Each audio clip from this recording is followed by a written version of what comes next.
مشوارك دي السكة لسه في أولها، قول بس يا رب وربنا على خير هيكملها. السلام عليكم ورحمة الله وبركاته. أخيكم محمد ظهر الدين الخطيب المحامي بكفر الشيخ بالنقد. حضرت من دولة الإمارات العربية المتحدة سنة 2000 وأنا أمارس العمل العام حبا في أهالينا في كفر الشيخ. خلال هذه الفترة من سنة 2000 لحد الآن في العمل العام مثل مشروع السرفيز بتاع كفر الشيخ للربط بين غرب المدينة وشرقها ب3 خطوط. عملنا من خلال الجمعية المصرية للتنمية والتكافل الاجتماعي بكفر الشيخ، حيث كنت نائب لرئيس مجلس إدارة برفقة الأستاذ محمد بدوي رئيس مجلس إدارة. عملنا معارض في ميدان سي طلحة، عملنا عربيات لتوزيع وبيع اللحوم والأسماك لفت على كل قرى كفر الشيخ والمدن. قمنا بتأهيل مركز التكوين المهني حيث كان مغلق لمدة أكثر من 20 سنة. قعدنا ترميمه، قعدنا تشغيل الأنشطة اللي فيه، المكن نجارة، منشار كامل، حضانة كاملة، حدادة، تصنيع الملابس. فتحنا المعارض التابعة لها لبيع المفروشات والمنسوجات.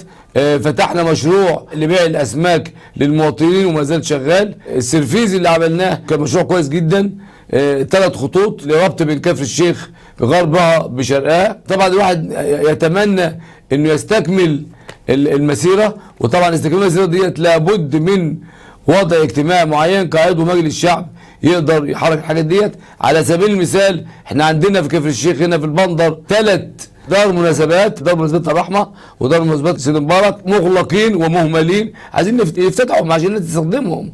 كذلك دار مناسبات الخياط اللي تبرع بها احد المواطنين واتهدت، ولحد الان بقالها من سنه 2018 لم تقوم الحكومه بالتصريح البنائي، رغم ان هي هتبنى بالجهود الذاتيه. عندنا سوق التحرير مغلق وغير مستعمل، ومطلوب احنا نفتتحه او نضمه مدرسه. مطلوب نوسع مدرسه السلام، بنقدم اعانات نقديه واعانات عينيه، وفاتحين حضانه طيور الجنه شغالين بيها. جلسات عرفيه عملناها وشاركنا فيها. عملنا موضوع الاسكان الاجتماعي، الناس كلها تعبانه منه، اللي مقدمين بقى له 20 سنه و25 سنه، اللي دافع 5000 اللي موصول 5000 و9000، وكم مره يتخصص الارض وبعدين تؤخذ الارض كمشروع استثماري.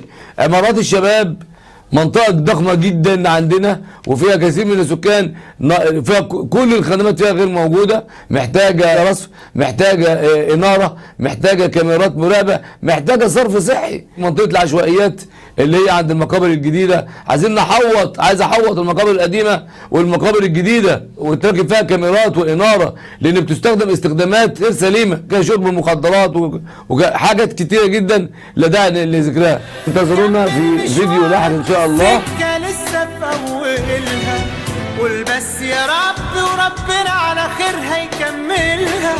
لو شلت امانه عارفك قدها وحدودها تشيلها.